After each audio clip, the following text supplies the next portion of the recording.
ये हमारे मन का भाव है कि हम भगवान को देव सोनी एकादशी पर सुलाते हैं और देव उठनी पर उठाते हैं। पर हमारी श्रीमद् भागवत कथा कहती है, शिव महापुराण की कथा कहती है, अग्नि पुराण, पद्म पुराण, नर्मदा पुराण हमको वर्णन करती है, एक क्षण की निंद्रा ब्रह्मा जी को आई थी और ब्रह्मा जी की झपकी एक क्षण की लगी थी और हाथ से वेद नीचे गिर गए थे। वेद नीचे गिरे, हयग्रीवा ने धारण कर लिए और चारों तरफ पानी पानी हो गया और पूरी पृथ्वी पानी में, जल में मग्न होने लगी। जरा विचार करिएगा, एक क्षण की निंद्रा ब्रह्मा जी को आई और वेद हाथ से चले गए और पानी पानी हो गया। और हम कहते हैं कि देव सोनी एकादशी पर देवता सोते हैं और देव उठनी पर उठते हैं। अगर 4-6 महीने जम के अगर वो सो गया तो एक भी नहीं दिखेगा भीकण का।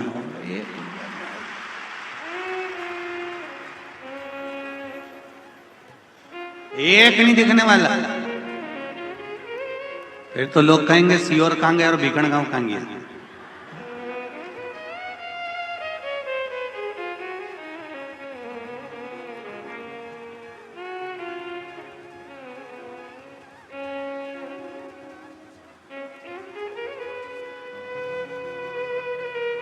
महाराज, ये सोने की तो भगवान की लीला। अगर सही तरीके से देखा जाए तो मेरा परमात्मा कभी नहीं सोता।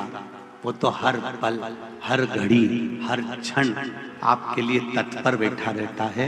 आपने आवाज लगाई और वो भागा।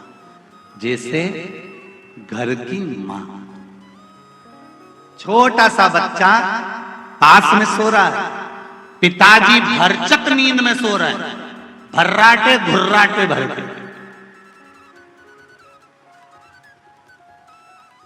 पिताजी को कोई मतलब नहीं, वो तो बस दुकान से आया ने, उन्हें पूरा दुकान की गिराकी मिराकी करी ने, सटर मटर गिरा के आया ने, रोटी मोटी जीनी, 2-4 गप्पे मारे दोस्तों के साथ, घूम फिर के आया ने, पसरी गया, सोया।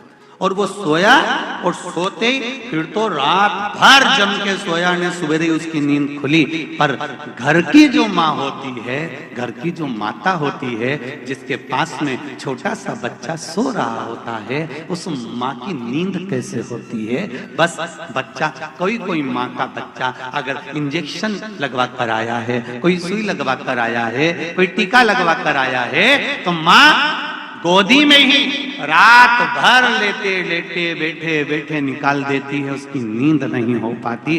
फिर सुबह तैयार होकर अपने काम में लग जाती है, उसके चेहरे पर सन नहीं आता। ये माँ।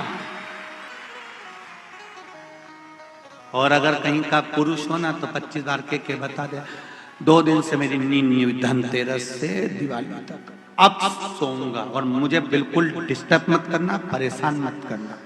और यही बात जगदम्बा कह दे तो बोल दे,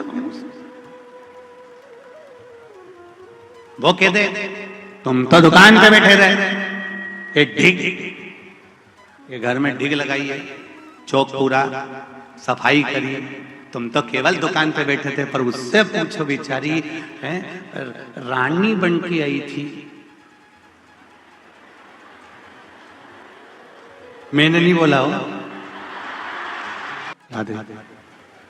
ऐसी बात अपने को नहीं बोलना हो, तुम तो समझ जाओ बस ये सारा।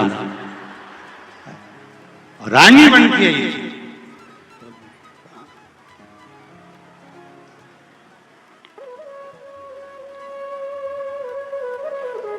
करवा चौथ पे कितनी सुंदर तैयार हुई थी, और धनतेरस के 1 दिन पहले इसको देख लो, बस उतना में समझ जाओ।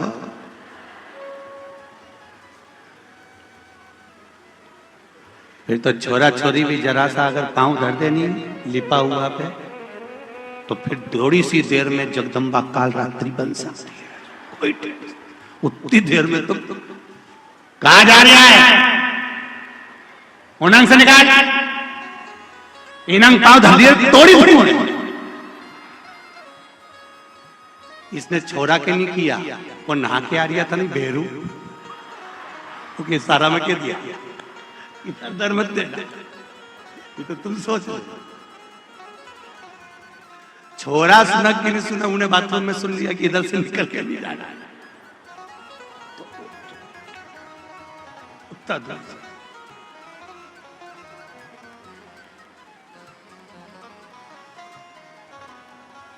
अब विचार करिएगा जरा कि कितना कितना भाव व्यक्त किया गया है, कितना आनंद का भाव सम्मुख में लाया गया। क्या नारी काम नहीं करती? करती है। क्या उसको थकान नहीं होती? होती है, तुमसे ज्यादा होती है। उसके बाद भी रात को 10-11 बजे तक सफाई कर कर फिर सोना, सवेरे फिर जल्दी उठना, फिर त्योहार का भोजन की तैयारी करना, फिर काम में लग जाना। बस घर की जो माँ होती है उसी तरह मेरा परमात्मा होता है, कभी नहीं सोता, वो जागता रहता है। वो परमात्मा।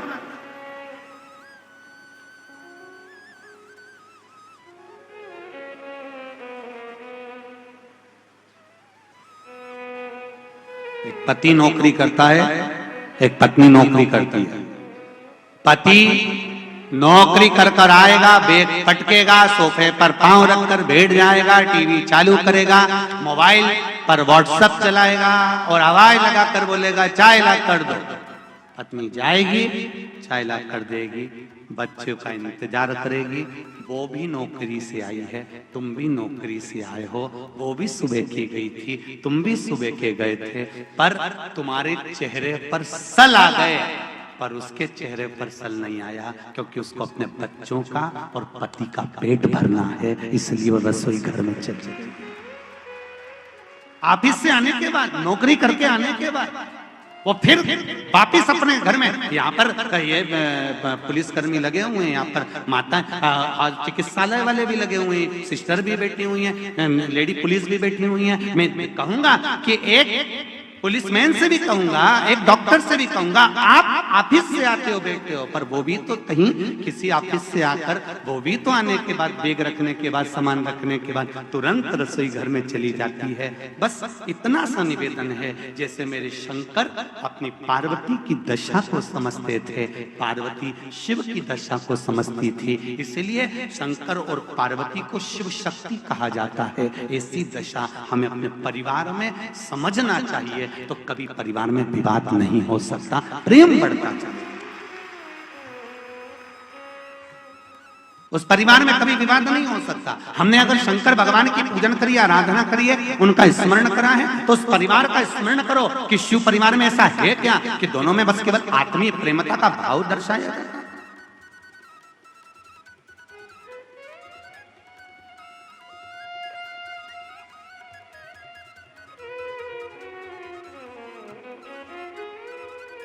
देवराज नाम का ब्राह्मण के घर में जन्म लिया, ब्राह्मण कुल में जन्म लिया, पर गलत संगत में पड़ गया था।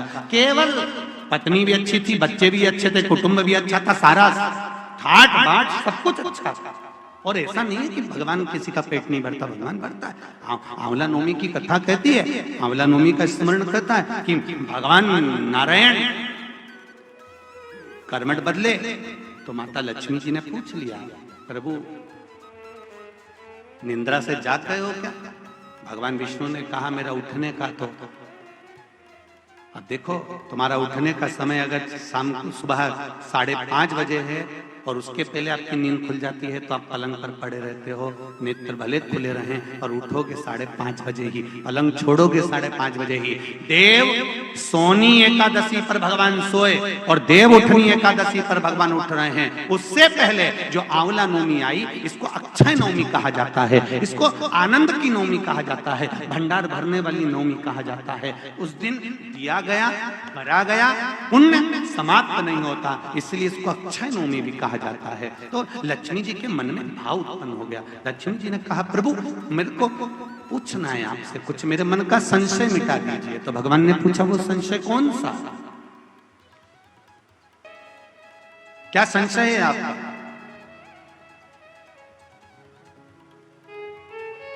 मेरा संशय केवल इतना सा है, क्या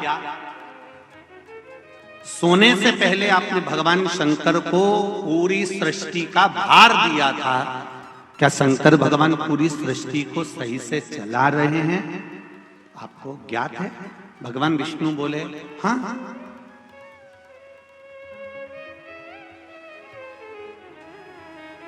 चला रहा।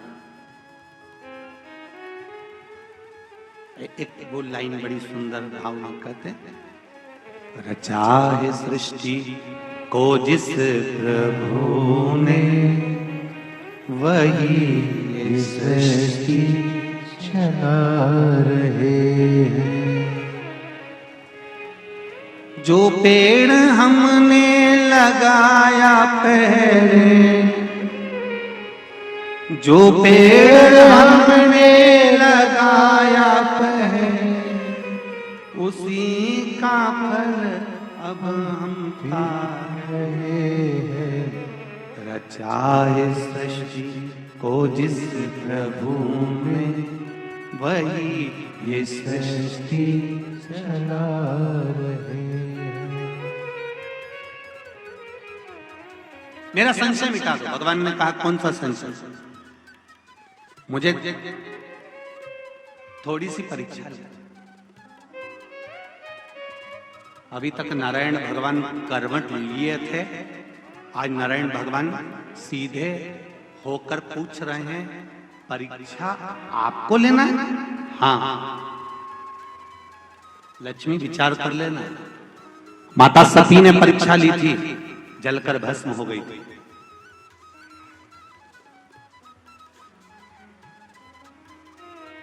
माता ज्योति ने परीक्षा ली थी, ज्योत के रूप में जलती रही थी।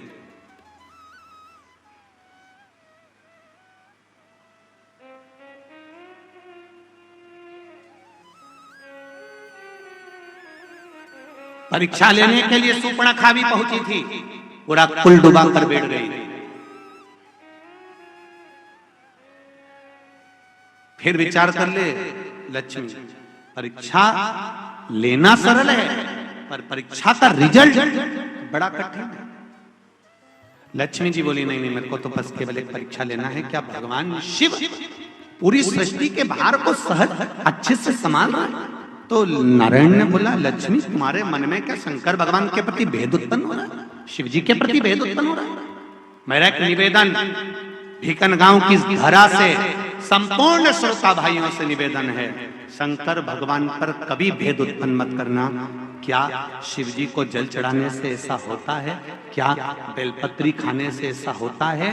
पहले चढ़ाकर देखो, खाकर देखो, लाभ हो तब विचार करिए कि हाँ होता है। एक पत्र आया है, देखिए।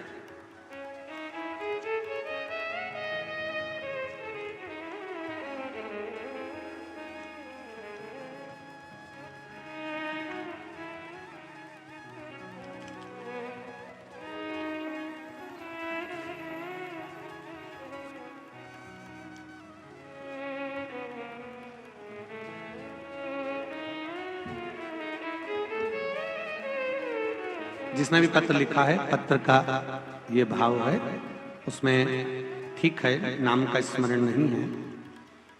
मैं भोले बाबा की बेटी खंडवा मध्य प्रदेश से आई हूँ। बाबा को दिल से धन्यवाद देना चाहती हूँ, क्योंकि आज मैं हूँ तो मेरे बाबा की कृपा से। मैं अपना दुख यहाँ इतने कम शब्दों में व्यक्त नहीं कर सकती हूँ। बाबा ने इतना कुछ दे दिया कि मैं बखान नहीं कर सकती हूँ। जिसने भी ये पत्र लिखा है वो हाथ हिला सकते हैं और अपने दोनों हाथों से श्री शिवाय नमस्तुभ्यं भी हम बोल सकते हैं। खंडवा से किसी बेटी ने लिखा है, बाबा की कृपा से हूँ, बाबा की कृपा से मुझे एक गठान हो गई थी, जैसा गठान जैसा महसूस हो रहा था, पर बाबा ने मेरे ऊपर कृपा कर दी और बाबा की कृपा से मैंने बेलपत्री का प्रयोग करना चालू करा, शिव पे चढ़ाया हुआ जल पीना चालू करा। बाबा की कृपा से मेरी गठान गल चुकी है। मैं बाबा को धन्यवाद देने के लिए आई हूं। ये शिव कृपा है। जहां भी बैठे हो, भगवान देवाधिदेव महादेव की करुणा आप पर बनी रहे। ये शिव तत्व है।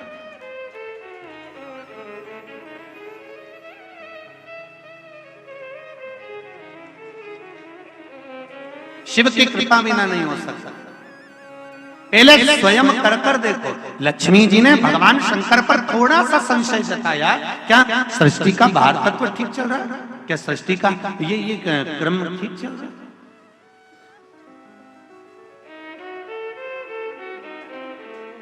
मेरे को थोड़ी सी परीक्षा ले,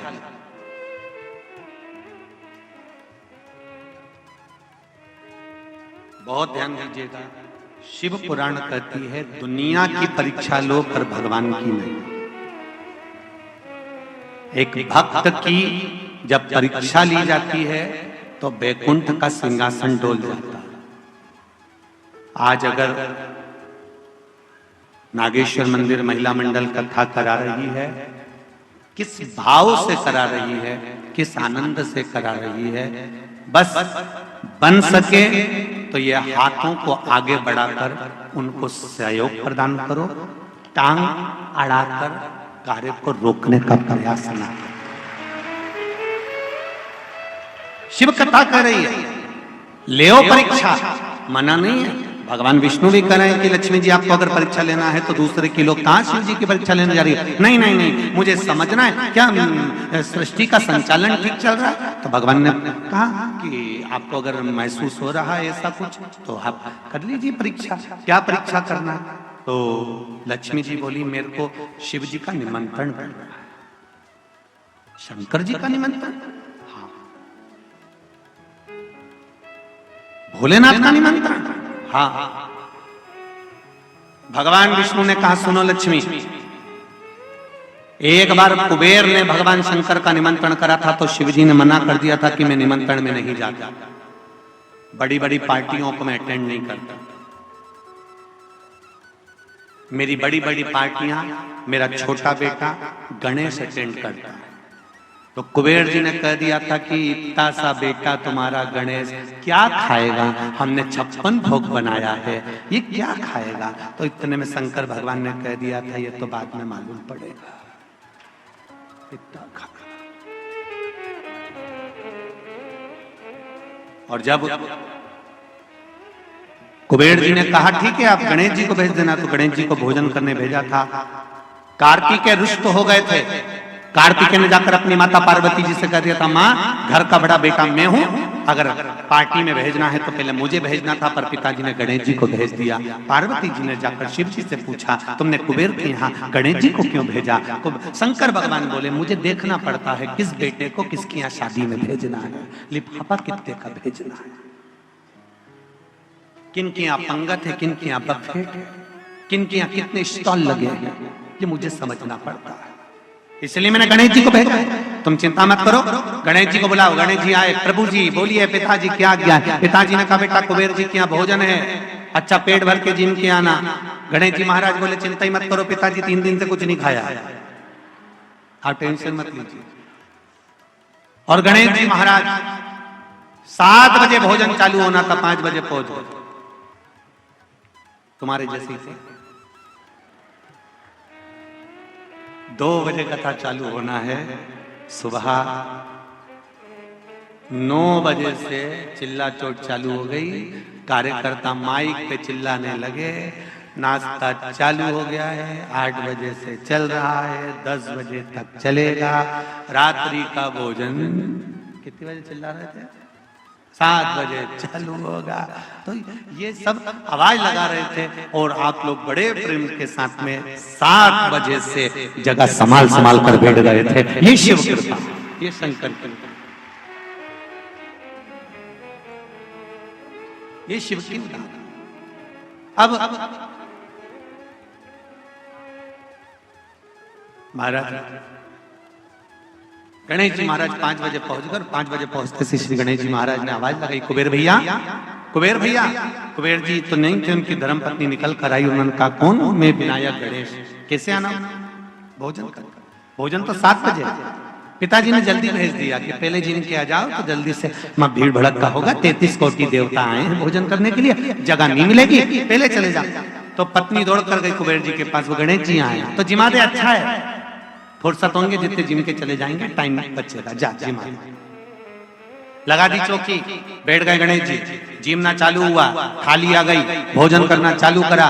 जो भोजन करना चालू करा, छोटे से गणेश जी महाराज इतना खाए, इतना भोजन करा, इतना खाया, जो रखा था कुबेर के खजाने में 33 कोटि देवी देवताओं के लिए जो भोजन बना था वो कुबेर जी के यहाँ गणेश जी 15 मिनट में निपटा था। 15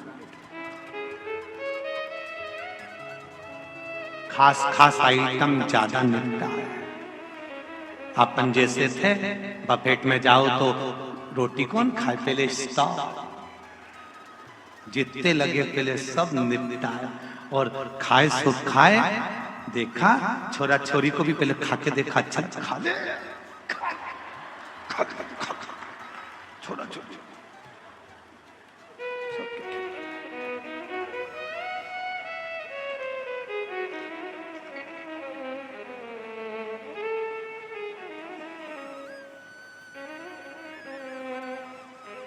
अब गणेश जी ने खाया, इतना भोजन पाया, इतना भोजन पाया, सारा भंडारा खाली हो गया। कुबेर जी की पत्नी कुबेर जी के पास दौड़ कर गई, स्वामी स्वामी स्वामी करते हुए। कुबेर जी ने पूछा क्यों घबरा रही है, क्या हुआ?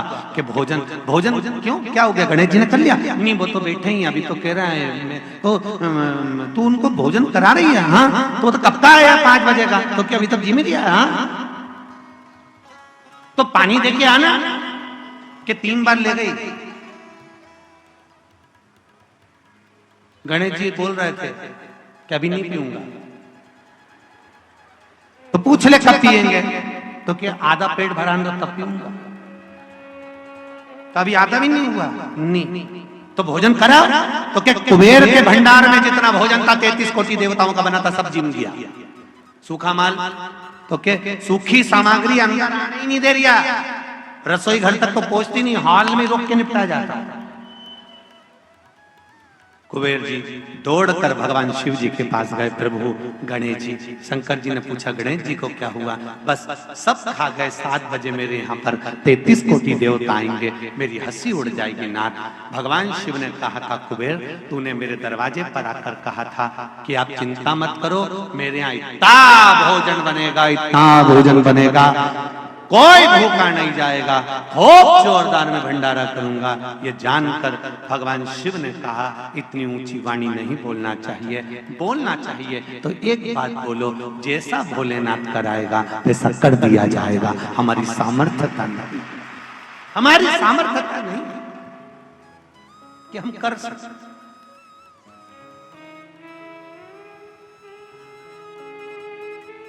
ये हमारी सामर्थ्यता नहीं है कि हम करें।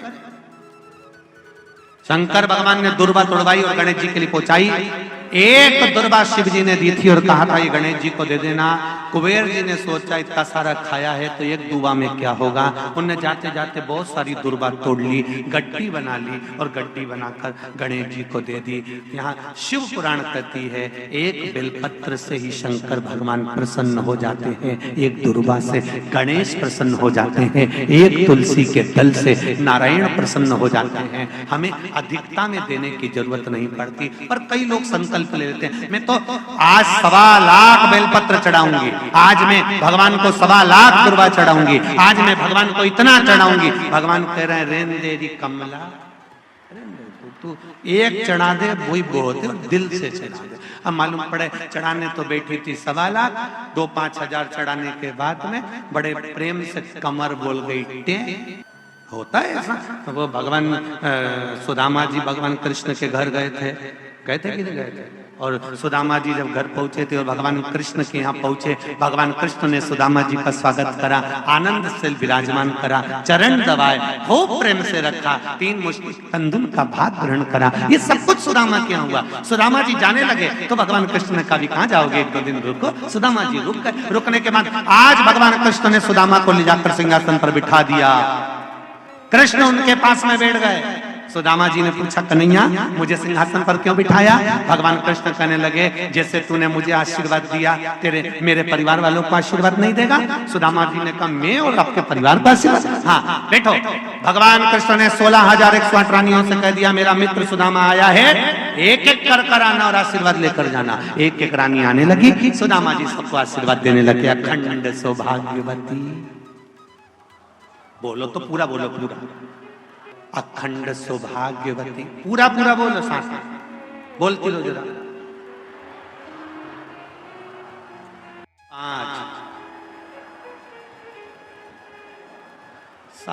चुप क्यों कि इनकी बोलो। 8 बोलती जाओ और हाथ हिलाती जाओ। अखंड सौभाग्य बोलती जाओ जरा, हम चुप हो जाए तुम बोलती रहो। हाथ हिला हिला के बोलो जरा जम के। 10 अखंड सौभाग्यवती भव। 11 अखंड सौभाग्यवती भव, अखंड सौभाग्यवती भव, अखंड सौभाग्यवती भव। 25-30 निकले। सुदामा जी बोले कन्हैया तेरी है? हाँ अपनी है, चलने दे। सुदामा जी बोले सौभाग्यवती भव। अखंड गायब हो गया। सौभाग्यवती भव, सौभाग्यवती भव, सौभाग्यवती भव, सौभाग्यवती भव, सौभाग्यवती भव, सौभाग्यवती भव, सौभाग्यवती भव। और 25-50 निकली। देख ये भी अपनी है। हाँ चलने दे। भव भव भव भव भव भव भव भव भव भव। सुदामा जी ने कृष्ण से पूछा ये भी तेरी है? हाँ और चलने दे। हो हो हो हो। सुदामा जी कृष्ण से बोले इधर आ, एक बात सुन ले, मेरी तरफ से तेरे को आशीर्वाद दे देता हूं। अगर इन सबको आशीर्वाद देता रहा तो मेरी पत्नी को सौभाग्य का आशीर्वाद की जरूरत पड़ जाएगी। तेरे हाथ जोड़ू, मुझे मेरे घर छोड़िया। दादा इनको मैनेज कैसे करता होगा? तेरे हाथ, मुझे मेरे घर छोड़िया।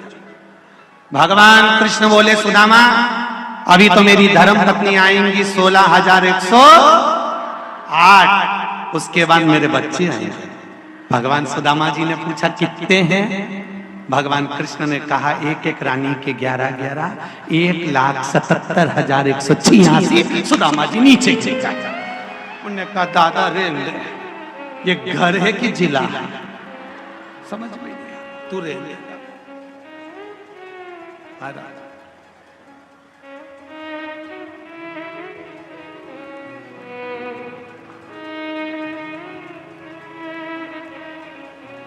क्या ये शिव है, उसकी परीक्षा।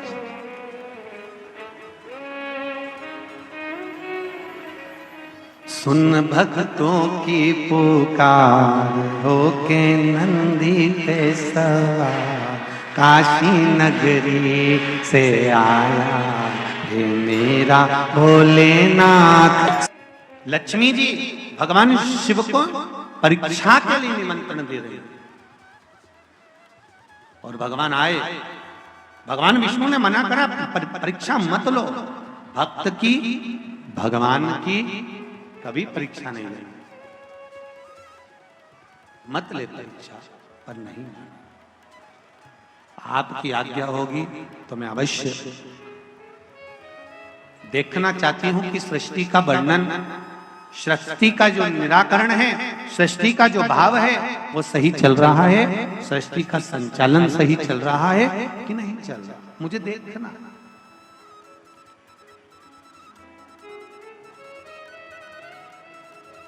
बहुत ध्यान दीजिएगा। परिवार चलाने वालों से संबंध केवल यहीं तक का रहता। कहां तक? केवल मृत्यु लोक तक, केवल मृत्यु लोक। पर आप जिस मंदिर में जल चढ़ाने के लिए जाती हो, कौन कौन चढ़ाता है? 1 लोटा जल सब चढ़ाते हो? रखो रखो रखो। जिस मंदिर में आप 1 लोटा जल चढ़ाने के लिए शिव मंदिर में जाती हो, शंकर भगवान को 1 लोटा जल समर्पित कर कर आती हो। शिव पुराण कहती है परिवार चलाने वालों से संबंध केवल मृत्यु लोक तक रहता है और शंकर जी पर जल चढ़ाने वालों का संबंध अंत वैकुंठ तक रहता, वो संपन्न समाप्त ही नहीं, वो संबंध कभी समाप्त नहीं होता। ब्रह्म कुमारी आश्रम में, ब्रह्म कुमारी आश्रम की बहनें, दीदियां, आप कभी अगर जाएंगे ब्रह्म कुमारी आश्रम में, तो ब्रह्म कुमारी आश्रम की दीदियां, माताएं, बहनें आपको बताएंगी कि एक बिंदु से ये जीवन चालू होता है और अंत में एक बिंदु पर जाकर समाप्त हो जाता है। एक बिंदु से चालू हुआ और एक बिंदु पर जाकर समाप्त, अर्थात वो बिंदु भी शिव है, शुरुआत भी शिव से हुई है और अंत भी शिव से ही हुआ। शुरू भी शिव से, अंत भी शिव से।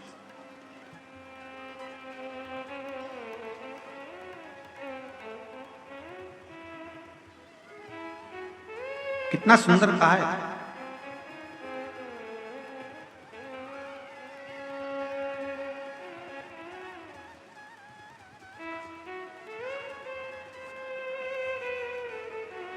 नेक, ये 2GB था, क्या था? अरे जम के बोलो, 2GB। अब धीरे धीरे 3, फिर अब कौन सा हो गया? 5G। नेट फास्ट होता चले जा रहा है, आदमी स्लो होता चले जा रहा है। तुम खुद देखो ना, सब्जी लाने का काम पहले व्यक्ति खुद कर लेता था, आज बैठे बैठे ऑनलाइन सब्जी बुलवा। आदमी स्लो हो गया, कहीं जाता नहीं, आता नहीं, ज्यादा बोलो तो वो अपने को ज्ञान देने लगता है, अर्थात व्यक्ति स्लो होते चले जा रहा है। वो फास्ट नहीं हो रहा। नेट भले फास्ट हो गया पर व्यक्ति स्लो हो गया। शिव महापुराण की कथा वही कर रही है कि अपनी बुद्धि से, अपने चित्त से, अपने स्मरण से हमें भगवान की परीक्षा नहीं लेना है। और लक्ष्मी जी नहीं मानी कि मुझे देखना है कि सृष्टि का संचालन सही चल रहा है कि नहीं चल रहा, सृष्टि का क्रम ठीक चल रहा है कि नहीं चल रहा, ये लक्ष्मी जी जानना चाहती है। तो लक्ष्मी जी ने भगवान विष्णु से आज्ञा ले ली। भगवान विष्णु ने कहा तेरी मर्जी, अब जा, मैं शंकर भगवान का निमंत्रण करना चाहती हूँ। शिव जी को निमंत्रण पर बुलाया। आंवला नवमी का दिन था, भगवान पूर्ण तरह से सृष्टि का संचालन कर रहे थे और लक्ष्मी जी ने आज भगवान भोलेनाथ को निमंत्रण देकर अपने वैकुंठ का भाव आनंदित करने के लिए बुलाया गया। बहुत ध्यान से सुनना, ये कथा आपने सुनी कि ना सुनी, पर हरिहर शिव महापुराण की कथा भिक्कन गांव की इस पावन धरा पर चल रही है 2 बजे से 5 बजे तक। ये हमारा सौभाग्य है कि इस कथा को हम अपने जीवन में उतारें कि आंवला नवमी के दिन आंवले के वृक्ष के नीचे कुछ खाने का नियम क्यों है? बोलो, यहाँ से पहले लोग आंवला के पेड़ के नीचे पिकनिक मनाने जाते थे कि नहीं जाते? आंवले के वृक्ष के नीचे बैठते कि नहीं बैठते? क्यों? कोई तुमसे पूछे, कल के बच्चे तुमसे प्रश्न कर लेंगे, मम्मी ये आंवले के वृक्ष के नीचे क्यों पूजन करती हो? आंवले के पेड़ के नीचे क्यों जाती हो? आंवले के वृक्ष के नीचे पिकनिक मनाने क्यों जाना चाहिए? आंवले के वृक्ष के नीचे कुछ क्यों खाना चाहिए? आंवले के नीचे बैठकर दीप क्यों जलाना चाहिए? आज के बच्चे, जो विज्ञान का युग है, इस विज्ञान के युग के बच्चों को विज्ञान के साथ जोड़कर बताना पड़ेगा आपको कि आंवले के वृक्ष की महत्वता क्या है।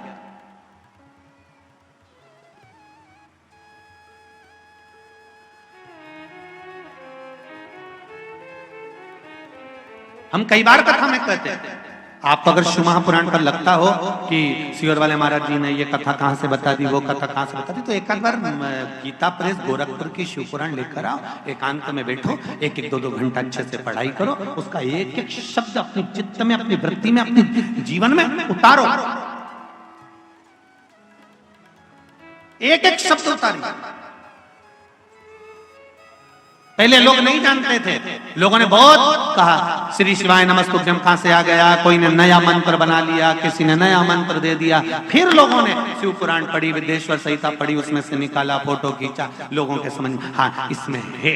विरोध करने वालों को ये तो मालूम होता नहीं, वो तो एक ने किसी ने भेज दिया, उनने इधर से फॉरवर्ड करा, उधर भेज दिया, उधर से उठाया, उधर भेज दिया, उन्होंने पढ़ा तो ही नहीं। फिर किसी ने कहा काली मिर्ची का तो कहीं लिखा ही नहीं है, फिर किसी ने काली मिर्ची का पढ़ा, फोटो खींचा, तब इनको नहीं तो काली मिर्ची काली मिर्ची काली मिर्ची दुनिया में चल। जब तक पढ़ोगे नहीं तब तक ज्ञात होगा नहीं, और जब तक ज्ञात नहीं होगा तब तक लोग शिव महापुराण का कोई उपाय होगा, कोई व्यवस्थित बताया गया होगा तो लोगों को लगेगा ये फालतू की बात है, ये कोई होता है क्या, ऐसा होता है क्या, और वो होता है। ये पत्र लिखा,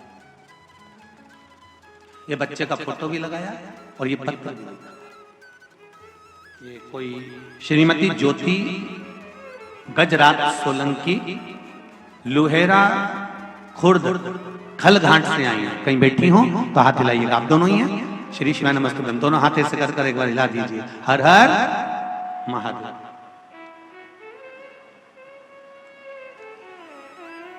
एक लोटे जल की क्या महत्वता है गुरुजी, मैं वर्णन नहीं कर सकता। एक दाना चावल का चढ़ाने का महत्व है, मैं बोल नहीं सकता। गुरुदेव क्या क्या कृपा मेरे भोलेनाथ ने करी है, ये मेरे शिव की ही कृपा है। जरा माइक पहुंच सकता है कि माता, भेजो जरा माइक भेजो माता।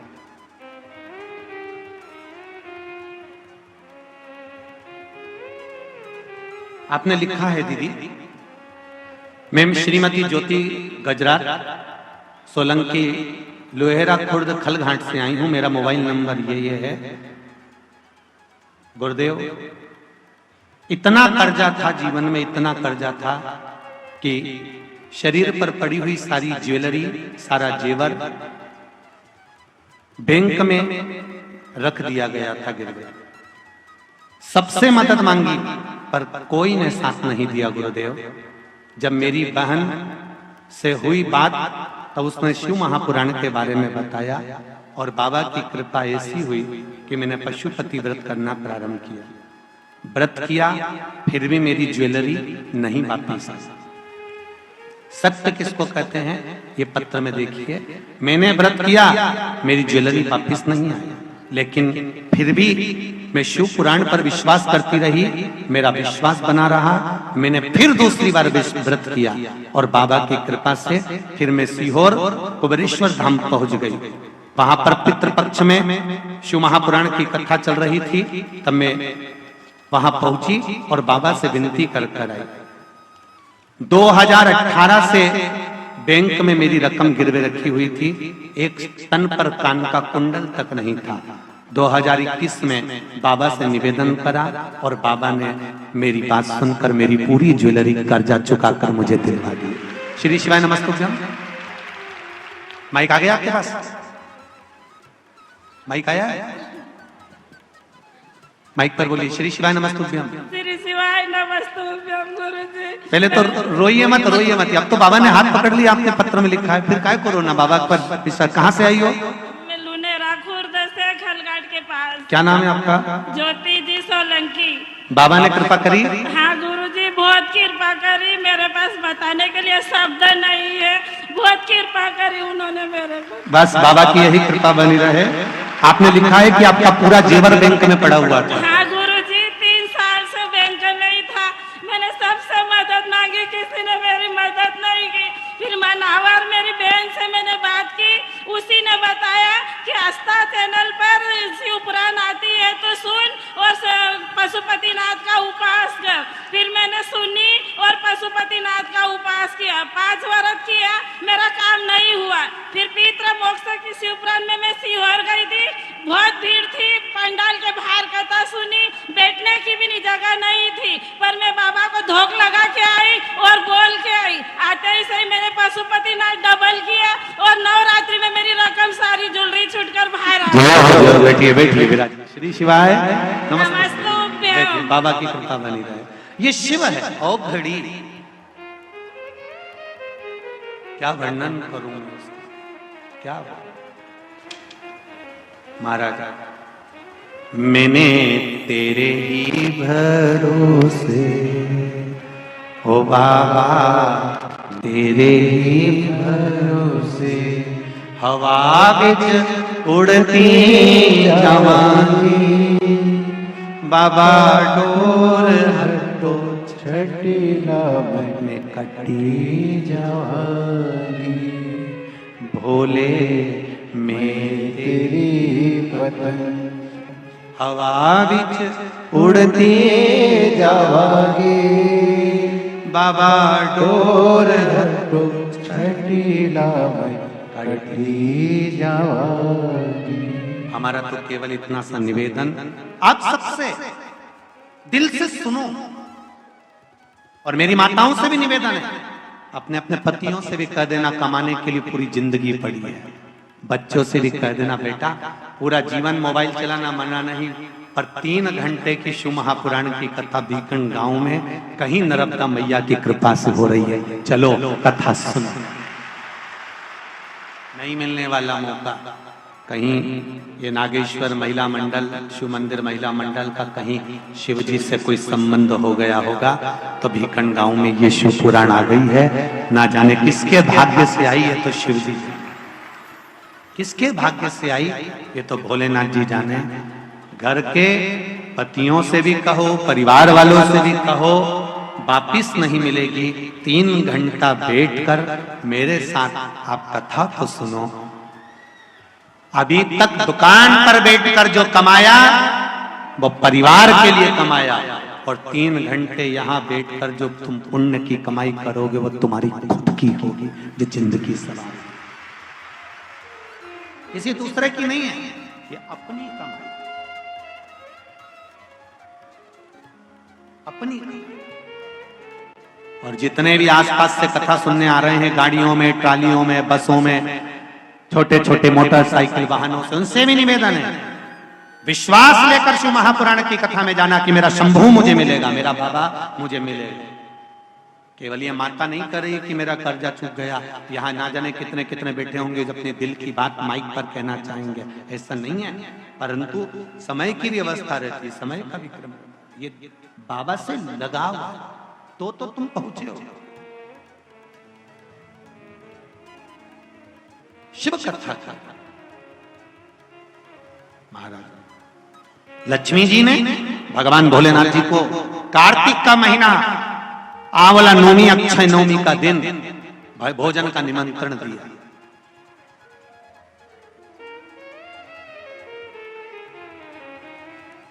अब शब्द सुनिएगा जरा शिव महापुराण का कितना सुंदर संवाद है भगवान शिव जी को निमंत्रण मिला शंकर जी ने निमंत्रण स्वीकार करा पर शंकर भगवान बैकुंठ भोजन करने के लिए नहीं गए अब ध्यान देना थोड़ा सा निमंत्रण स्वीकार करने के बाद भगवान भोजन करने नहीं जा रहे हैं लक्ष्मी जी इंतजार कर रही हैं भगवान शिव नहीं आए तब लक्ष्मी जी तुरंत गरुड़ पर चढ़कर भगवान शिव जी के पास आई भोलेनाथ प्रभु आप भोजन के लिए नहीं आए शंकर भगवान बोले मैं भोजन के लिए आ जाता पर सारी सृष्टि का कार्य मेरे ऊपर पड़ा हुआ है तो मैं भोजन करने कैसे जाऊं ये घर का पति है पूरा परिवार का जब बोझा सिर पर रहता है तो दुकान छोड़कर वो भोजन करने भी घर पर नहीं आ पाता टिफिन मंगवा लेता है कि मेरा भोजन का टिफिन भेज देना अभी दीपावली का थोड़ा सा व्यापार चल रहा है शादी का सीजन चल रहा है मेरा भोजन भेज दो तो लक्ष्मी जी ने कहा ध्यान से सुने आस्था चैनल पर जितने बैठे हैं सम्मुख में फेसबुक यूट्यूब पर जितने सुन रहे हो बार बार ये कथा नहीं मिलने वाली ध्यान लक्ष्मी जी ने कहा मैंने निमंत्रण बैकुंठ का दिया तो मैं कैलाश पर भोजन कैसे करूं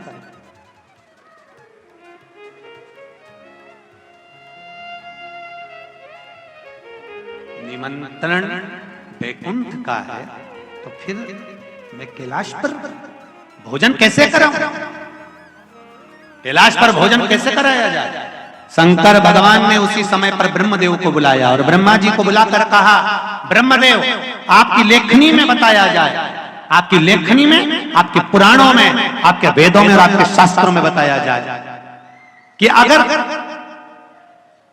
जीव बैकुंठ तक नहीं जा सकता तो बैकुंठ पृथ्वी पर कैसे आ सकता है। ब्रह्मदेव ने कहा, जिस जगह पर आंवले का वृक्ष होता है उस आंवले के नीचे बैकुंठ का निवास होता है, इसलिए भोजन आंवले के वृक्ष के नीचे करना।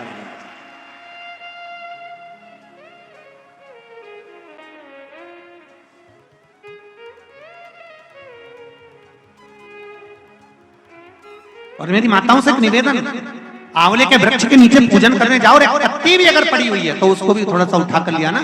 अगर घर का कोई व्यक्ति नहीं गया होगा तो उसको मस्तक पर घर में ही वो पत्ती लग जाएगी तो बैकुंठ का भाव तो उसके पास तक पहुंच जाएगा, उतना भी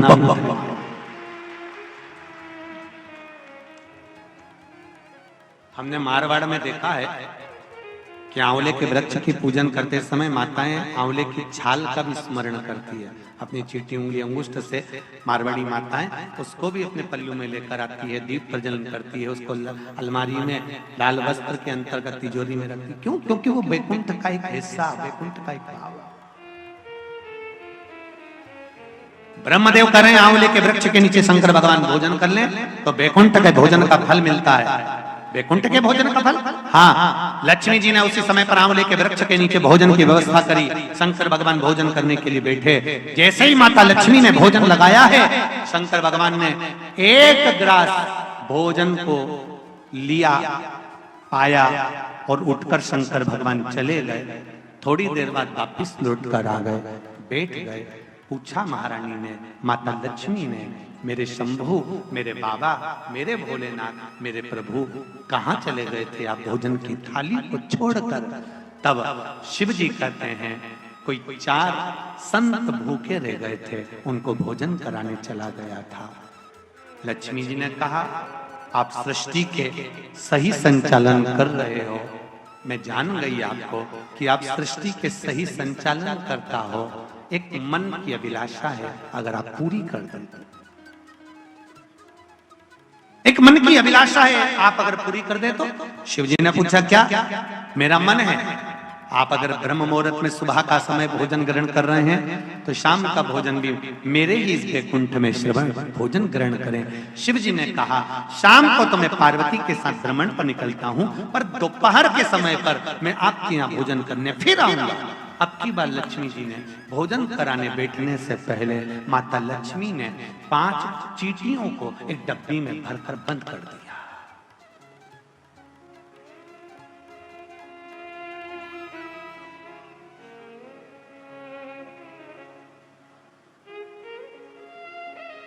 पांच चींटियों को माता लक्ष्मी जी ने डब्बी में बंद कर दिया, भरकर बंद करा।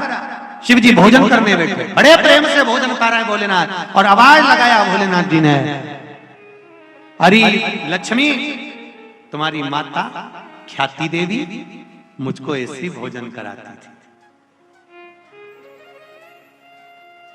तुम्हारी माता ख्याति देवी भी मुझे ऐसे ही भोजन कराती थी और मैं प्रेम से पाता था। आज लक्ष्मी, आपके हाथ का भोजन कर कर मुझे ऐसा लग रहा है कि मेरी माता, आपकी माता ख्याति देवी ही मुझे भोजन करा रही है। आपको माता के रूप में आज मैंने देखा है, जैसे ख्याति देवी को देखा वैसे आपको देखा। तब भोजन पेट भरकर शिव जी ने जब किया, आचमन करा, लक्ष्मी जी ने कहा, भगवान नारायण ने आपको पूरी सृष्टि का भार तत्व दिया है कि पूरी सृष्टि का बोझ, पूरी सृष्टि का संचालन आपको करना है, पर मेरे मन का संशय यहीं धरा की धरा रह गया। आप पेट भरकर भोजन कर लिए और 5 चींटी भूखी रह गई।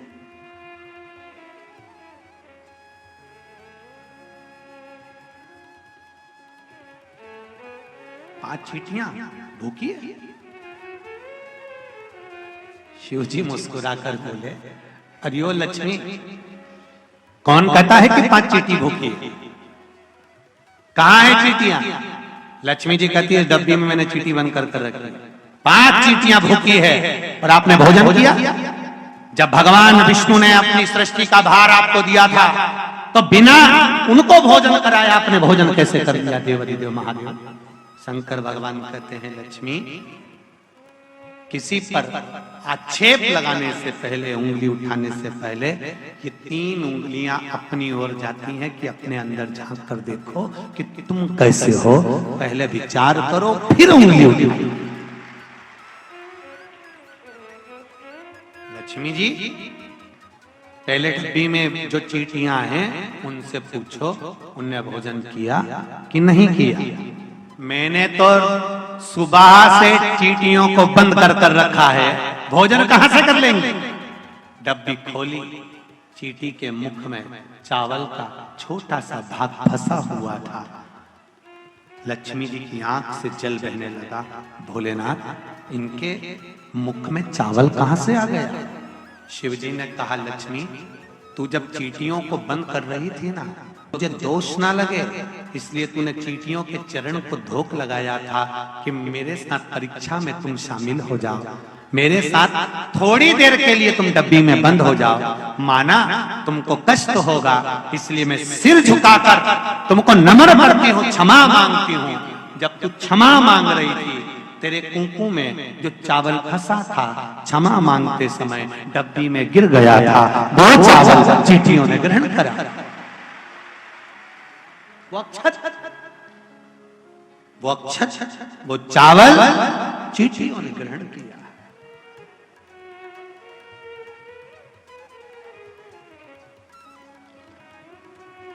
महाराज, वो चावल जो चींटियों ने ग्रहण किया,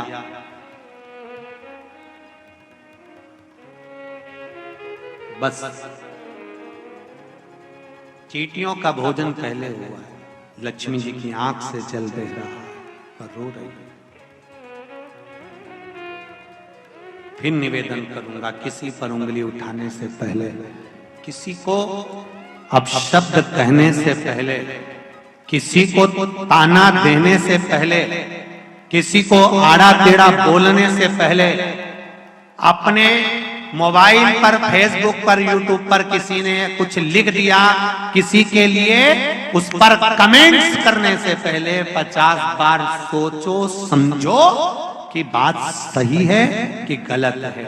हर एक का साथ गलत चीजों में मत दो, नहीं तो जिंदगी नरक जैसी निकल जाती है। पूरा जीवन समझ, उसको समझना पड़ेगा। इसलिए तुम भगवान के चरणों में बारंबार प्रणाम कर कर, प्रभु हम भी शरणागत हैं, स्वीकार करो तो जाने। प्रभु हम भी शरणागत हैं, स्वीकार करो तो जाने। प्रभु हम भी शरणागत हैं, स्वीकार करो तो जाने। प्रभु हम भी शरणागत। लक्ष्मी जी के साथ आप भी शिव की शरण में बोलिए, स्वीकार करो तो जाने। अब हमें पतित से पावन सरकार करो तो जाने।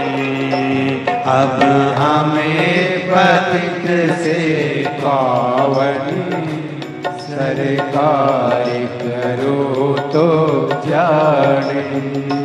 स्वीकार करो तो जाने, स्वीकार करो तो जाने। पावन करो तो जाने, पावन करो तो जाने। प्रभु हम भी शरणागत हैं, स्वीकार करो तो जाने। प्रभु हम भी शरणागत हैं, स्वीकार करो तो जाने। अब हमें पतित से पावन सरकार करो तो जाने। अब हमें पतित से पावन सरकार करो तो जाने। जय हो,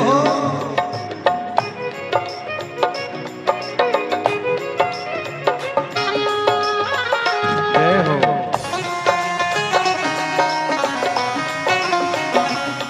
हो।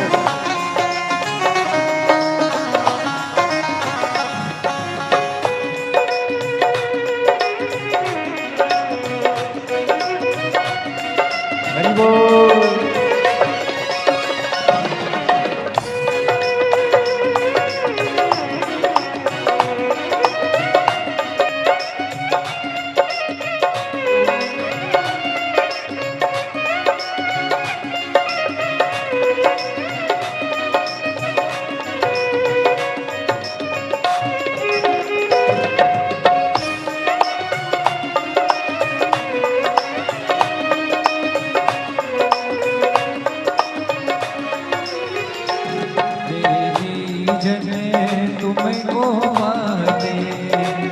तुम्हें भक्ति भावे वश आते, प्रेमी जन तुमको भाते। तुम्हें भक्ति भावे वश आते, तुम्हें भक्ति भावे वश आते, तुम्हें भक्ति भाव वश आते। हमें कुटिल हृदय से कलुषित, हम कुटिल हृदय से कलुषित, उपकार करो तो जाने। प्रभु हमें शरणागत है, स्वीकार करो तो जाने। अब हमें पतित से पावन सरकार करो तो जाने। अब हमें पतित से पावन सरकार करो तो जाने। प्रभु हम भी शरणागत हैं, प्रभु हम भी शरणागत है। प्रभु शरणागत हैं, प्रभु हम भी शरणागत है। प्रभु हम भी शरणागत हैं, स्वीकार करो तो जाने। प्रभु हम भी शरणागत है, स्वीकार करो तो जाने। अब हमें पतित से पावन सरकार करो तो जाने। अब हमें पतित से पावन सरकार करो तो जाने।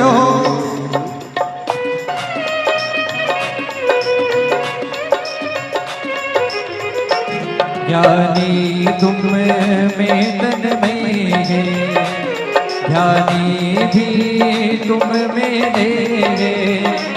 ज्ञानी तुम में तन में है, ज्ञानी भी तुम में है। ज्ञानी भी तुम में है, ज्ञानी भी तुम में है। हम अज्ञानी चंचल चित, जय हो। हम अज्ञानी चंचल चित, निस्तार करो तो जाने। प्रभु हम भी शरणागत है, स्वीकार करो तो जाने। प्रभु हम भी शरणागत है, स्वीकार करो तो जाने। अब हमें पतित से पावन भगवान करो तो जाने। अब हमें पतित से पावन सरकार करो तो जाने। अब हमें पतित से पावन सरकार करो तो जाने। अब हमें पतित से पावन सरकार करो तो जाने। हर हर महादेव। अपने स्थान पर बैठकर भगवान शिव से मन से हृदय से चित्त से भाव से निवेदन करें, भाव भक्ति से भगवान से प्रार्थना करें। मूल मंत्र का स्मरण भगवान को अपने हृदय की बात कहकर भाव से श्री शिवाय नमस्तुभ्यं। श्री शिवाय नमस्तुभ्यं। श्री शिवाय नमस्तुभ्यं। श्री शिवाय नमस्तुभ्यं। श्री शिवाय नमस्तुभ्यं। भोला सब दुख काटो मारा, ओ भोला सब दुख काटो मारा।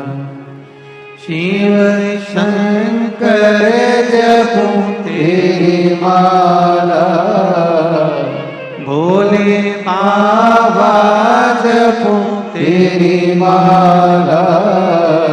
भोला सब दुख काटो मारा, ओ भोला सब दुख काटो मारा। भगवान शिव से प्रार्थना करी है लक्ष्मी जी ने कि मुझसे गलती हो गई बाबा, क्षमा चाहती हूँ, मैंने थोड़ा सा गलत सोच लिया, विचार कर लिया, आप क्षमा करें मुझको।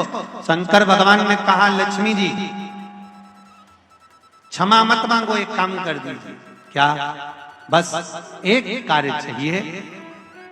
अक्षय नवमी आंवला नवमी के दिन जो आंवले के वृक्ष के नीचे दीप दान करेगा शाम के समय पर संध्या काल के अंतर्गत, तो उसके घर में कभी संपदा की कमी ना हो। लक्ष्मी जी ने कहा प्रभु आपकी आज्ञा, मैं स्वीकार करता, मैं स्वीकार करता। जितने भी लोग कथा श्रवण कर रहे हैं और जो लोग नहीं सुन पा रहे हो, इस कथा की एक छोटी सी बात जनमानस तक पहुंचाइए कि आंवले के वृक्ष के नीचे आंवला नवमी के दिन शाम के समय दीप दान अवश्य करें, जिससे आपके जीवन में खुशियां समाहित हो, जीवन में आनंद की अनुभूति, जीवन का सुख प्राप्त। जैसे एकादशी के व्रत का फलाहार, एकादशी का व्रत है और तुम्हें भूख लग रही है, तुमने फलाहार बनवा कर तैयार रखा कि मुझे 9 बजे प्रसाद लेना है या 10 बजे लेना है, 11 बजे लेना है या 12 बजे लेना है, और 12 बजे अगर वो फलाहार तुम्हारे सामने नहीं आया और बज गई 1, 1:30, 2 बजे फलाहार सामने आया और आपने ग्रहण किया, तो उसमें आपको क्रोध नहीं आना चाहिए, उसमें भगवान को धन्यवाद देना। उसका कारण क्या होता है? तुमने समय लिया कि मुझे 12 बजे फलाहार करना है या 11 बजे फलाहार करना है, और किसी कार्य में तुम लग गए, किसी कार्य में तुम लगे, और लगने के बाद वो फलाहार आधे घंटे बाद 1 घंटे बाद तुम्हें प्राप्त हुआ, तो भगवान को धन्यवाद देना। क्यों? जिस समय आपको फलाहार ग्रहण करना था उस समय पर 1 जन्म के पाप कटते हैं, जिस समय पर हम समय के अनुकूल फलाहार करते हैं। समय निकलने के बाद हम फलाहार करते हैं तो हमारे 2 जन्म के पाप कट जाते हैं, जब समय निकल गया और उसके बाद हमने फलाहार का ग्रहण, और हम उल्टे चलते हैं। तुमने बहू को समय दिया मुझे 11 बजे फलार करना है, मेरा 11 बजे फलार तैयार कर रखो, मुझे 11 बजे फलार ला के दो, मुझे 12 बजे फलार करना, 12 बजे तक फलार रखे दो, और तुम तो काम में लगी हुई हो, तुम्हारे को फुर्सत ही नहीं है, मेरा फलाहार बना के तैयार नहीं करा। भगवान को धन्यवाद दो, बहू को धन्यवाद दो। अच्छा हुआ रोज हर एकादशी को एक जन्म का पाप कटता था, आज मेरा 2 जन्म का पाप कट गया। ये शिव पर हमारी आदत है, हम उसमें भी बुराई ढूंढते हैं। बहू ने अगर लेट दिया ना, आधा घंटा 1 घंटा लेट हो गई तो तुम तो फिर 2 मिनट में चंद्र घंटा हो। बताओ इतनी देर से लेके आई, आज मेरा एकादशी, आज मेरा फलाहार, और तुझे बनाने की फुर्सत नहीं मिली। मम्मी साबूदाना गलाया था, भगर बना रही थी, पूड़ी बना रही थी, थोड़ा समय हो गया। अपने मन को धीर बनाओ कि भगवान ने आज देरी क्यों करी। वही फलाहार किसी कारण से और लेट हो गए, दोपहर में 3 बजे के बाद हुआ और लेट, या मान लो किसी कारण से दिन भर भूखी रह गई, कारण से, जानबूझ के नहीं तो तुम बहुत चतुर बैठी हो रही। केसीआर वाला महाराज बोला था कि इतनी बजे के बाद करोगे तो इतना पाप कटेगा, इतनी बजे कटोगे। ये तो जानबूझ के नहीं, तो कोई क्रम से अचानक।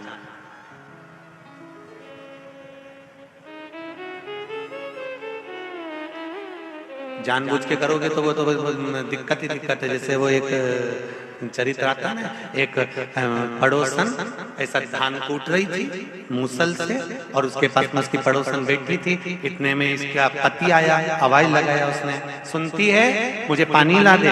इसने जो धान का मूसल था ऊपर छोड़ा और पानी देने चली गई। पड़ोसन को बड़ा आश्चर्य हुआ, मूसल हवा में टंगा, हवा में मूसल टंगा। ये आई, इसने मूसल लिया, फिर कूटने लगी। इसने अपनी पड़ोसन से पूछा क्यों ये हवा में कैसे टंग गया। मैं अपने पति के चरणों को प्रणाम करती हूँ, पति को परमेश्वर मानती हूँ, उसकी सेवा करती हूँ ना, उसका दिया हुआ जो भी जूता बचता है मैं खा लेती हूँ, बस उसी की कृपा से ये मेरा सात्वित्व के कारण ये हवा में टंग गया। तो ऐसा करने से ऐसा हो जाता है। ये भी गई घर धन धन आते हुए, इसने अपने पति को आवाज लगाया, सुनो मैं तुम्हारे पांव पड़ूंगी। पति ने सोचा 40 साल शादी के हो गए, आज क्या पता सीवर वाले महाराज की कथा सुन जो पांव पड़, आज मैं तुम्हारे पांव पड़ूंगी। और सुनो 1 हफ्ते तक रोज तुम्हारे पांव पड़ूंगी, तुम्हारी पसंद का भोजन बनाऊंगी, तुमसे पूछूंगी क्या खाओगे, तुम बता देना, मैं वही बनाऊंगी। तुम सोओगे मैं तुम्हारे चरण दबाऊंगी, तुम जो थाली में छोड़ दोगे मैं वो भोजन करूंगी। फिर एक बार ऐसा चमत्कार होएगा, मैं ऐसी धान कूट रही होंगी, तुम एकदम आना, आते से कहना सुनती है पानी ला, और मैं मूसल छोड़ के आऊंगी और वो हवा में टंग जाएगा। तुम देखना हो। पति ने मन में सोचा ना जाने कहां से सीख के आ गई है। इसने सिर पे पल्लू लेके पति को प्रणाम करा और पूछा क्या खाओगे। पति ने मन में सोचा 40 साल से कभी मुंह नहीं खोला मैंने खाने के मामले में। अब तो पति ने भी कह दिया भजिया बना ले, इमरती बना ले, जलेबी बना ले, खीर बना ले, पूड़ी बना ले, नमकीन पूड़ी बना ले, आलू की सब्जी, भिंडी की सब्जी, सब बनाने का जैसे पति ने बोला, पत्नी बोली चुप रहो, तुम्हारा बाप बनाए। इतनी सारी लिस्ट थोड़ी ना बोली थी मैंने, मेरे से जो बनेगा बना लूंगी। और बनाने गई, भजिया बनाया, पूड़ी बनाई, सब बनाया। एक भजिया थाली में रखा, एक पूड़ी थाली में रखी, एक जलेबी रखी, सब सामान रख दिया। और जैसे ही पति ने भजिया खाना चालू करा, मुंह में भजिया लेने ही वाला था, इतनी देर में वहीं से बोली पूरा मत खाना, तुम्हारा झूठा खाना है मेरे को। बेचारे ने भजिया खीरी केवल चोंच नहीं होती किसी किसी भजिया में, किसी किसी भजिया में चोंच होती, बस वही पूड़ी भी बनवाया, इतना सारा था, कुछ नहीं खाया। अब कह रही है तुम जाओ मैं खाना खा के, और पूरा निपटा गई पूरा, और खा खुआ के और पति के पास गई। अब तुम सजा में तुम्हारा चरण दबाऊंगी। अब चरण मरण तो कभी जिंदगी में दबाया नहीं, मच्चा अच्छा मारे चरण दबा। अब पति तो पति मोबाइल चला रहा होगा, जब किताब देख रहा होगा, किताब देखते देखते सो जाओ नहीं तो गला दबा दूंगी। अब बेचारे ने आंख बंद करी और एक आंख खोल के ऐसे ही में नहीं दबा रहे, इसको पगली हो गई है। सब काम करा, फिर बोली अब तुम बाहर जाओ, मैं धान कूटूंगी, तुम आना और हवाई लगाना सुनती है, मेरे लिए पानी ला, और सुनो जल्दी आ जाना, मेरे हाथ पे छाला पड़ जाने तक। और उसने जो कूटने के लिए मूसल ऊपर करा, इतने में पति आवाज लगाया, अरे सुनती है, पानी ला दे। और इन्हें जो मूसल छोड़ा, इन्हें कर्म पे पड़े, जो पड़ा। अरे भाई, शिव पुराण कहती है जो दिल से किया जाए वो प्रथम। दिखावे से भगवान प्रसन्न नहीं होता, भगवान को दिखावा प्रिय नहीं है। भगवान को तो तुम्हारा केवल निष्कपट भाव से निर्मल मन सो मोहि भावा, भगवान को दिखावा नहीं, हृदय से। तारकासुर का मांगा भी तो क्या मांगा, प्राण छूटे शिव जी के पुत्र के द्वारा।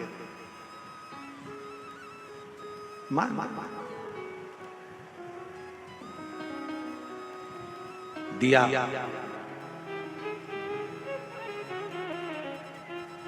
जान कर कुछ न किया जाए, अनजाने में जो हो जाए वो श्रेष्ठ है। भोजन का समय निकल गया, फलहार का समय निकल गया, एकादशी के दिन एक जन्म का पाप कटा, समय के बाद पाया 2 जन्म का पाप कटा। मान लो शाम तक फलहार नहीं मिला, रात हो गई, तब फलहार ग्रहण करने बैठी है। मान लो किसी कारण से लेट होती चली गई तो पाप भी कटता चले गया, किसी कारण से तो फिर जानकर कर नहीं, कारणवश रात हो गई, फलहार मिल गया, समझ लेना कहीं 7 जन्म का पाप होगा, कट गया 7 जन्म। पर निवेदन केवल इतना है कि उसमें आप मूल चीज एक ही बात कहती है पुराण की, इसमें हमने अच्छा देखा। कई लोगों की आदत होती है थोड़ा सा फलहार आने में देरी हो गई, क्रोध आ गया, क्रोध आ गया तो तुम्हारा व्रत बेकार हो गया। समय की अवस्था में फलहार नहीं मिला, क्रोध आ गया, तुम्हारा व्रत खंडित हो गया। जिस दिन तुम्हारा व्रत हो उस दिन आपके मुख से अपशब्द ना निकले। एक सुंदर चरित्र आता है, आप लोगों ने श्रवण किया होगा, वैकुंठ चतुर्दशी का एक भाव बड़ा सुंदर आता है कि किसी गांव में एक साहूकार रहता था, एक सेठ रहता था, सेठ के एक बेटा एक बहू थी।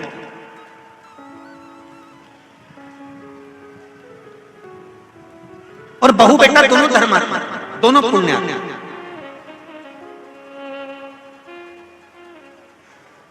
बहू भी धर्मात्मा है और बेटा भी धर्मात्मा। दरवाजे पर कोई आए भूखा ना जाए, दरवाजे पर कोई आया पानी पीकर जाना।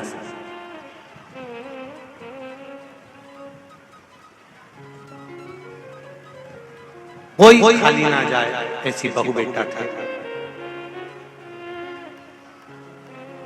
बहू ने नियम लिया, कार्तिक का महीना है, मैं स्नान करने के लिए जाऊंगी।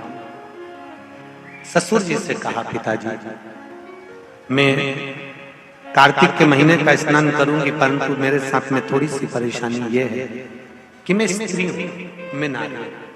बहुत अच्छे से सुनना मेरी माताओं, कई माताओं के मन में संशय होता है कि हम 1 महीने का व्रत धारण करते हैं और उस बीच में रजस्वला धर्म आ जाता है। वो रजस्वला धर्म आता है तो हमारे महीने भर का नियम का क्या होता है। इस प्रसंग को थोड़ा ध्यान से सुनना, बार बार ये प्रसंग नहीं मिलेगा और पहले भी कथाओं में ये प्रसंग नहीं आया। आज बीकन गांव की हरिहर्ष महापुराण में ये प्रसंग आया है, तो जितने लोग आस्था पर सुन रहे हैं, जितने फेसबुक यूट्यूब पर सुन रहे हैं, इस प्रसंग को थोड़ा ध्यान से सुनना मेरी माता। मैंने ससुर से कहा, पिताजी मैं कार्तिक के महीने के स्नान का नियम तो ले लेती हूँ, मैं कार्तिक के महीने, कई माताएं कार्तिक के स्नान का नियम लेती हैं, कोई माघ महीने का स्नान का नियम लेती हैं, कोई चैत्र महीने के स्नान का नियम लेती हैं, कोई फागुन का लेती हैं, कोई बैसाख महीने के स्नान का नियम लेती हैं। कई माताओं की आदत रहती है, कई पुरुषों की आदत रहती है कि मैं 1 महीने तक कार्तिक का स्नान करूंगी, पर वो कार्तिक के स्नान में कुछ दिन ऐसे आ जाते हैं कि उसमें रजस्वला धर्म आ जाता है। अब वो रजो धर्म आ गया, रजस वाला धर्म आ गया, तो उस बीच में उसका नियम पूरा हुआ कि नहीं? उस बीच में वो 5-7 दिन जो स्नान के लिए नहीं गई, पूजन नहीं करी, तुलसी को जल नहीं चढ़ाया, शालिग्राम जी का पूजन या ठाकुर जी का श्रृंगार नहीं कर पाई, तुलसा महारानी का गीत नहीं गा पाई, तुलसी जी का दीप नहीं लगा पाई, तो उसको कार्तिक के महीने का, क्योंकि ये रजस वाला धर्म तो प्रत्येक महीने आना, नारी के लिए रजो धर्म तो हर महीने प्राप्त होना, तो हर महीने अगर रजो धर्म आना है तो कार्तिक महीने का फिर नियम पूरा कैसे हुआ? फिर नारी का नियम कैसे पूरा होगा? फिर नारी तो फिर नियम टूट गया, नियम टूट गया तो उसको कोई फल नहीं मिला। तो बहू ने अपने ससुर से कहा, एक साहूकार से, साहूकार की बहू ने कहा, ससुर जी मेरे मन के संशय को मिटा दो, मैं कार्तिक का स्नान करना चाहती हूँ, और उस कार्तिक के स्नान में सबसे बड़ी अगर विघ्नता आती है तो मेरे 7 दिन 5 दिन जो रजो धर्म के जाएंगे, वो रजो धर्म में मेरा नियम टूट जाएगा, उस नियम को पूरा कैसे किया जाए?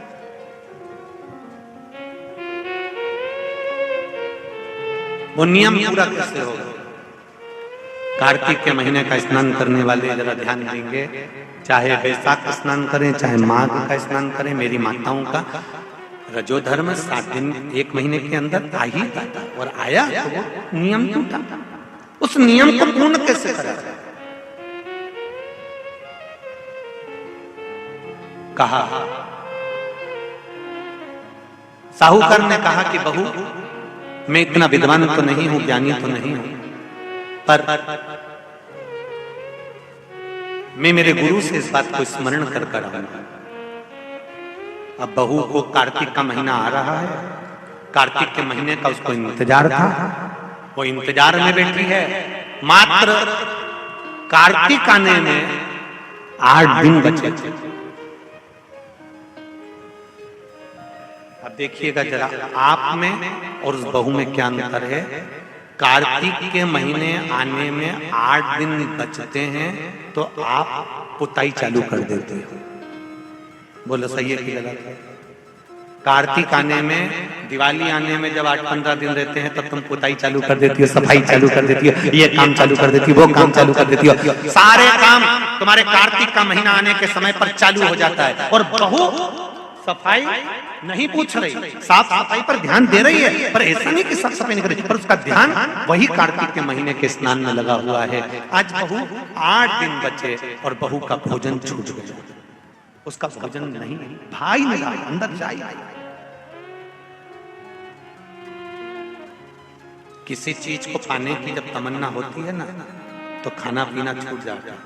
ये नागेश्वर मंदिर महिला मंडल से पूछ लेना, जब तक कथा चालू नहीं हुई होगी तब तक इस महिला मंडल से और इनके जितने जजमान हैं उनकी धर्म पत्नियों से और जजमान से, चाहे वो मुख्य यजमान हो चाहे जो भी हो, उनसे पूछना, जब तक कथा चालू नहीं हुई होगी तब तक इनको रात भर नींद नहीं आ रही होगी, इनका बीपी ऊंचा नीचा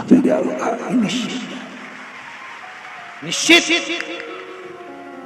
पर कथा चालू हो गई और पहला दिन जब कथा का हो गया तब ऐसी सोई होगी कि राम अब सुकून मिला कि कथा चालू, कथा प्रारंभ। बहू की नींद चली गई, उसको भोजन नहीं भागा, नींद गई, भोजन भाया, बड़ी दुखी। साहूकार को कोई मिला चाहे ना मिला, इस बहू की आंख का अश्रु तुलसी के क्यारे के पास गिर गया। तुलसी के क्यारे के पास आंसू गिरा, अश्रु गिरा। एक बात बहुत ध्यान देना, मेरी एक निवेदन करना चाहूंगा इस व्यासपीठ से। शादी की जल्दबाजी में 2 जगह पर दिया लगाना कभी नहीं भूलना चाहिए। शादी की जल्दबाजी में 2 जगह पर दिया लगाना कभी नहीं भूलना चाहिए। एक, कन्या विवाह कर जब अपने पिता के घर से जा रही हो तो तुलसी के क्यारे में दिए के अंदर फुल घी भरकर दिया लगाकर अवश्य जाना चाहिए, तो बाप के घर में लक्ष्मी की कमी नहीं आती है। दूसरा दीप, लड़की डोली में बैठकर, गाड़ी में बैठकर जब ससुराल में पहुंचे, ससुराल की दहली में जब वो पांव रखे अंदर घर में, घर के अंदर सबसे पहले तुलसी के क्यारे के पास बहू को ले जाना चाहिए और मिट्टी का दिया पूरा घी से भरा हो और वहां पर दीप बहू के हाथ से लगवाना चाहिए। उसका कारण होता है ससुर के घर में कभी संपदा की कमी नहीं आती। ये दो जगह घृत भरे हुए दीप की महत्वता कही गई। और हम इतने विचित्र हैं कि महिला संगीत के चक्कर में, माता पूजन के चक्कर में, सारे फंक्शन के चक्कर में, मेहंदी और हल्दी के चक्कर में हम जब घर के भगवान को ही भूल जाते हैं तो दिया कौन याद करेगा? बोलो सही है कि गलत है? घर के भगवान को भूल जाते हैं महिला संगीत के चक्कर में। हम थोड़ा सा घर के चक्कर में भगवान को भूल जाते हैं कि हमारे यहाँ मेहंदी हो रही है, हमने भगवान को बिठाया मेहंदी में। हमारे यहाँ हल्दी का कार्यक्रम हो रहा है, भगवान को बिठाया हल्दी के कार्यक्रम। महिला संगीत में भगवान का सोफा लगाया तुमने, एक सिंहासन रखा भगवान का, तुम सब तो बैठे थे, भगवान के लिए भी एक जगह रखो कि भगवान मेरे घर का यहाँ बैठेगा, वो देखेगा, उसको बिठाओ। नहीं, तो हम दिया कहाँ याद रखते, पर नियम बना दो। भीकन गांव की इस पावन धरा से जितने लोग आस्था चैनल पर कथा सुन रहे हैं, जितने फेसबुक यूट्यूब पर कथा सुन रहे हैं, एक नियम बनाओ कि घर से बेटी ससुराल कर जब विदा हो रही हो तो पहले घृत का भरा हुआ दीप तुलसा महारानी में लगा होना चाहिए, और जब बहू घर में प्रवेश कर रही हो तब माटी के दिए में घी भरा हुआ और वो घृत भरा हुआ दिया तुलसा महारानी को लगना चाहिए। ना बाप के घर में पैसे की कमी होगी, ना ससुर के घर में कमी होगी, संपदा बढ़ेगी। पर दिया कैसा होना चाहिए? उसमें घृत पूर्ण भर, भले घी झलक रहा चले पर घी खाली नहीं होना चाहिए, घृत की पूर्ण।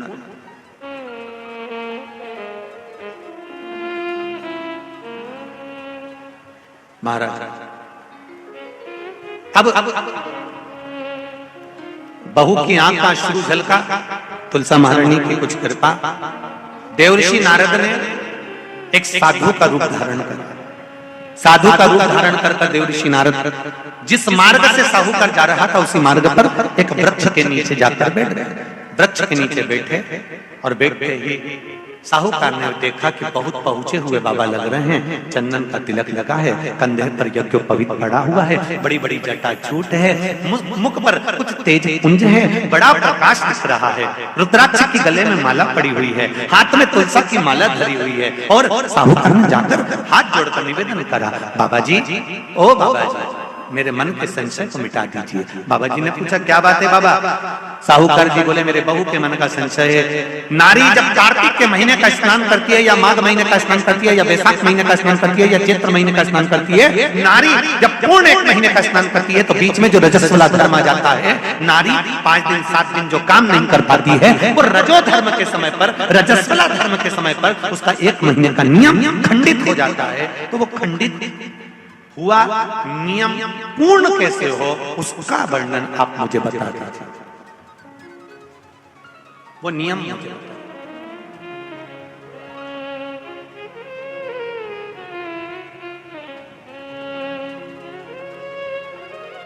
संत के रूप में बैठे हुए देवर्षि नारद, श्रीमन नारायण, श्रीमन नारायण 7 बार देवर्षि नारद ने नारायण नारायण नारायण नारायण कहा। कहने पर देवर्षि नारद ने बोला, सुनो साहूकार जी, सुबह के समय पर जब आपकी बहू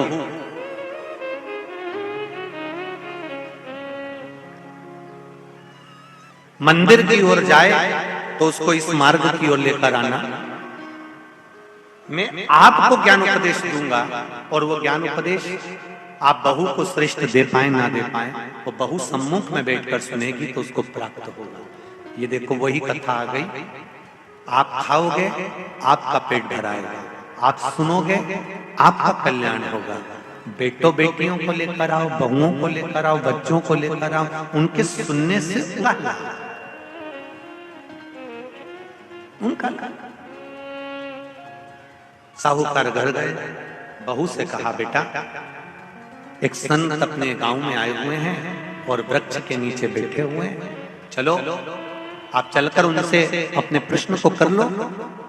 बहू ने भगवान का नाम लिया, स्मरण करती हुई बहू पहुंची और बहू ने जाकर तुरंत हाथ जोड़कर निवेदन किया, बाबा जी 1 महीने तक नारी कार्तिक का स्नान करती है, 1 महीने तक नारी माघ का स्नान करती है, 1 महीने तक नारी वैशाख का स्नान करती है, 1 महीने तक नारी चैत्र का स्नान करती है, बीच में अधिक मास का स्नान करती है, उस बीच में नारी का जो रजो धर्म आ जाता है, रजस्वला धर्म आ जाता है, उस समय पर नारी का जो करा हुआ व्रत है 1 महीने का वो खंडित हो जाता है, उस व्रत की पूर्णता कैसे मानी जाए। तो उस समय पर देवऋषि नारद जो संत के वेश में थे, उन्होंने कहा कि बहू एक काम करो पुत्री, कार्तिक महीने के पीछे के जो 5 दिन 7 दिन पचवीगन के होते हैं, अगर नारी का रजस्वला धर्म बीच में आ जाता है तो पीछे के 5-7 दिन में से अगर एक दिन भी नारी ब्रह्म मुहूर्त का स्नान कर कर, सुबह का स्नान कर कर तुलसी में दीप प्रज्वलित कर देती है तो उसके बीच का जो खंडित भाग है वो समाप्त हो जाता है, उसे पूर्ण फल की प्राप्ति। अब फिर सुन लीजिए अच्छे से, अगर मान लो वो पचवीगन में ही नारी का रजो धर्म आ गया तो बहुत बहुत ध्यान से सुनना, ये कथा हरिहर शिव महापुराण की कथा जो भीकन गांव वालों को मिली है संपूर्ण विश्व के कल्याण के लिए। बहुत ध्यान देना, हर नारी का प्रश्न है, प्रत्येक नारी के प्रश्न ये सम्मुख में रहता है। मान लो आपने कहा कि रजो धर्म आ गया मध्य में तो आप पीछे के 5 दिन स्नान करो, वो 5 दिन में अगर रजो धर्म आ गया फिर शिव महापुराण की कथा कहती है, घर में रहने वाली कोई कुंवारी कन्या, घर में रहने वाला कोई पुत्र, घर में रहने वाला पति, घर में रहने वाली सास, घर में रहने वाली कोई सौभाग्यवती नारी, जेठानी, ननंद, देवरानी या घर में रहने वाला कोई पुरुष अगर बाहर स्नान करने नहीं भी जा सकता, ब्रह्म मुहूर्त में प्रातः के समय पर यदि तुलसी में एक दीप और एक संध्या के समय पर दीप लगा देता है तो भी नारी का नियम पूर्ण हो जाता है, वो नियम खंडित नहीं, नियम खंडित नहीं। क्या 5 दिन के स्नान का फल है? हाँ, और तुझे मौका मिलेगा तो तुझे समझ में आएगा। देवऋषि नारद ने बस इतना कहा, उसका फल क्या है तुझे मौका मिलेगा जब मालूम पड़ेगा। तब बहू को समझ में नहीं आया कि आखिर सब क्या कहा। देवऋषि नारद कहकर चले गए। साहूकार की बहू रोज प्रातः का कार्तिक का स्नान करने लगी। कार्तिक का स्नान रोज बहू करती, रोज ब्रह्म मुहूर्त में स्नान कर आती। बहू को नहीं मालूम कि नगर के राजा का लड़का युवराज अपनी पत्नी के साथ स्नान करने आता। राजा और रानी भी स्नान करने आते हैं, युवराज अपनी धर्मपत्नी के साथ स्नान करने आता है। आज युवराज को बड़ा बुरा लगा। युवराज ने देखा कि मैं घाट पर नहाने के लिए आता हूं, पर यह घाट गीला कैसे हो जाता है? मतलब मेरे स्नान के पहले कोई स्नान कर रहा है, मेरे स्नान के पहले कोई स्नान कर रहा है। मुझे ऐसा लगता है जरूर कोई ना कोई आता है। युवराज ने, राजा ने अपने नगर के सैनिकों से बोला, पता लगाओ कि सुबह स्नान करने कौन आता है। सैनिक लगते उससे पहले ही साहूकार की बहू स्नान कर चली जाती। दिखाई नहीं दिया, समझ नहीं आया। आखिरी के 7 दिन बचे थे, 8 दिन बचे थे। राजा के दूत ने फिर युवराज ने कहा, मुझे पता लगा कर बताओ कि मेरे स्नान के पहले कौन स्नान करता है, घाट को गीला कौन कर देता है। क्रोध में आकर कहा, मालूम नहीं पड़ पाया। एक दिन रानी को, इस साहूकार की बहू को मालूम पड़ा कि युवराज मेरा पता कर रहा है, मेरा पीछा कर रहा है। तो बहू ने तुरंत सुबह जल्दी स्नान करा और भागी। भागते समय उसके गले की माला और पांव की एक मोजड़ी छूट गई। माला और मोजड़ी छूट गई। माला मोजड़ी छूटी, चली। राजा को वो माला मोजड़ी मिल गई। उसने मन में विचार करा, मोजड़ी इतनी सुंदर, माला इतनी सुंदर, तो जो इसको पहनती होगी वो कितनी सुंदर होगी। राजा ने अपने दूतों से कहा, जाओ, जिसकी ये मोजड़ी और माला है इतनी सुंदर है तो वह नारी कितनी सुंदर होगी, उसको 5 रात्रि मेरे पास में लेकर आ। उसको मैं 5 रात्रि अपने यहाँ रखूंगा। शब्द सुना, खबर पूरे गांव में लग गई। साहूकार की बहू के कानों में भी शब्द पहुंच गया। कार्तिक का महीना चल रहा था तो बहू ने भी कह दिया, मैं राजा के यहाँ पर 5 रात्रि रहने को तैयार हूं, पर शर्त मेरी एक है, ब्रह्म मुहूर्त का स्नान करते हुए अगर राजा मेरे को मुख देख लेगा तो मैं उसके यहाँ रह लूंगी। सुबह का कार्तिक का स्नान कर कर जब मैं निकल रही हूँ और राजा का पुत्र मुझे देख ले तो मैं रहने को तैयार हूँ, नहीं तो मैं नहीं रह सकती। राजा ने भी एक पक्षी जो पाला हुआ पक्षी था, उस पक्षी को पेड़ पर बिठा दिया और कहा, जैसे ही रानी स्नान करने आए उसी समय पर तू बोल देना, मैं दौड़ कर जाऊंगा और इस रानी इस साहूकारनी का दर्शन कर लूंगा। जब साहूकारनी सुबह के समय पर स्नान करने चली तो देहली पर द्वार को छोड़ते समय प्रणाम करते हुए कहती है, हमारे भारत की सभ्यता, भारत की भूमि की संस्कृति, पहले की माताएं जब मायके से ससुराल जाती थी या ससुराल से मायके आती थी तो जिस टांगे में, जिस गाड़ी में, जिस